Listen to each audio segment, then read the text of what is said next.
Não adianta nós apenas negarmos o governo Bolsonaro. Evidentemente que a negação do governo Bolsonaro ela é fundamental e ela deve orientar a nossa atuação, e desse ponto de vista é preciso ter a maior unidade possível com todos aqueles que não aceitem os projetos do governo, que não aceitem seu projeto autoritário, seu projeto neoliberal, mas ao mesmo tempo nós precisamos lutar para construir uma alternativa. Olá, tudo bem? Nós estamos aqui em mais uma Visão pela Esquerda, esse programa que nós temos feito desde o início do ano, para comentar a situação política, a evolução dessa situação e as tarefas que decorrem desse processo. No dia de ontem nós tivemos uma mobilização da extrema-direita ampla, entre aspas, a extrema-direita ampla, que unificou o MBL, unificou a turma do núcleo mais duro do Bolsonaro, os moristas, uma manifestação que foi mais fraca, vale ser dito, do que a manifestação do dia 26 de maio. A manifestação do dia 26 de maio foi uma resposta do governo à eclosão daquele ascenso que começou em 15 de maio, tendo como pauta a juventude, a luta pela educação pública de qualidade contra os cortes, que detonou um processo de mobilização estudantil e um ascenso na educação. O dia 26 foi uma tentativa do governo de inverter a relação de forças, de estabelecer uma nova situação onde estivesse colocado uma dinâmica de contra-revolução. Na verdade, aquela mobilização do dia 26, ela não conseguiu unificar toda a extrema-direita brasileira, nem muito menos os liberais, porque o Bolsonaro fez uma aposta de fortalecer uma dinâmica contra-revolucionária.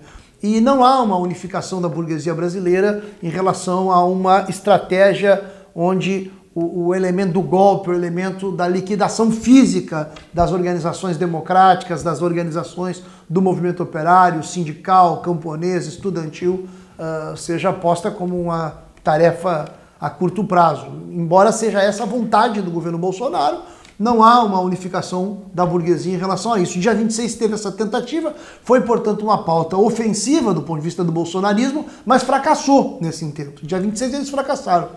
Ontem não era uma pauta ofensiva, era uma pauta defensiva, uma tentativa de responder às revelações que a Intercept fez das conversas do Moro com os procuradores, da posição do Moro de chefe, na verdade, da operação que levou à prisão do ex-presidente Lula. Ficou evidente isso nas gravações.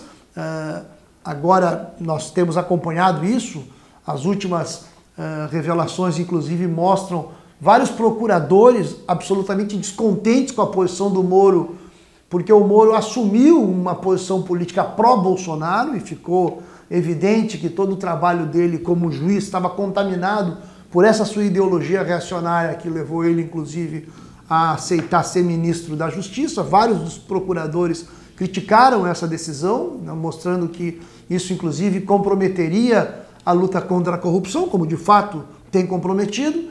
Então, a partir dessas revelações, o Moro ficou numa situação delicada, porque a grande maioria do mundo jurídico sabe que ele, na verdade, não atuou dentro da legalidade, portanto, atuou de modo absolutamente fora da lei, né? E com essa ideologia política reacionária pautando a sua ação, de tal forma que o governo, apostando, digamos, nessa tentativa de unir os moristas, digamos, com os bolsonaristas mais duros, fez a manifestação de ontem. A direita, a extrema-direita, aproveitou para tentar fazer uma manifestação forte, e a manifestação de ontem foi ainda mais fraca que a mobilização do dia 26, que não foi fraca, a mobilização do dia 26, mas ela não teve condições de mudar a pauta política no sentido de estabelecer uma dinâmica favorável a uma política mais aberta e diretamente contra-revolucionária, golpista, como era o objetivo da manifestação do dia 26. E a manifestação de ontem não conseguiu mostrar a base social suficiente para fazer com que o governo seja um governo que realmente consiga mostrar capacidade, mostrar iniciativa. O governo tem vivido já uma crise importante e não conseguiu se recuperar. A manifestação de ontem não recupera as condições para o governo realmente ser um governo que consiga mostrar sua força. E o Bolsonaro, quando teve essa possibilidade de colocar o Moro como seu protegido, digamos assim, ele, ao invés de tentar unificar a burguesia, ele na mesma semana demitiu 3 generais, mostrando o seu despreparo e levando a divisão que existe no interior da burguesia para também o interior das Forças Armadas, para o Exército, né? E um governo que tem mostrado o seu despreparo, né? Nós temos acompanhado isso, nós temos que seguir acompanhando a situação política. Evidentemente que o Bolsonaro tem uma base que ele não vai perder, tem uma base de massas que ele não vai perder, mas ele perdeu muita força, perdeu muita base, e é preciso aproveitar isso para tentar começar a discutir uma pauta para o país, uma pauta alternativa para o país.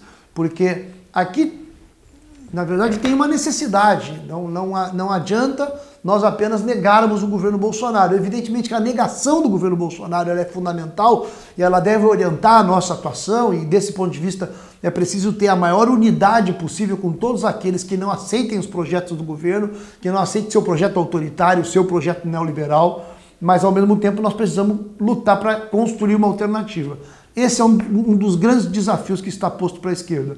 Como que nós, negando o governo Bolsonaro, ao mesmo tempo começamos a discutir que tipo de proposta, que tipo de programa, que tipo de orientação política é necessária para começarmos a apostar numa alternativa. Esse é um dos temas que nós queremos desenvolver nos nossos próximos programas. Começar a debater também que tipo de programa é preciso levar adiante para que o país consiga sair desse atoleiro que a burguesia tem nos posto.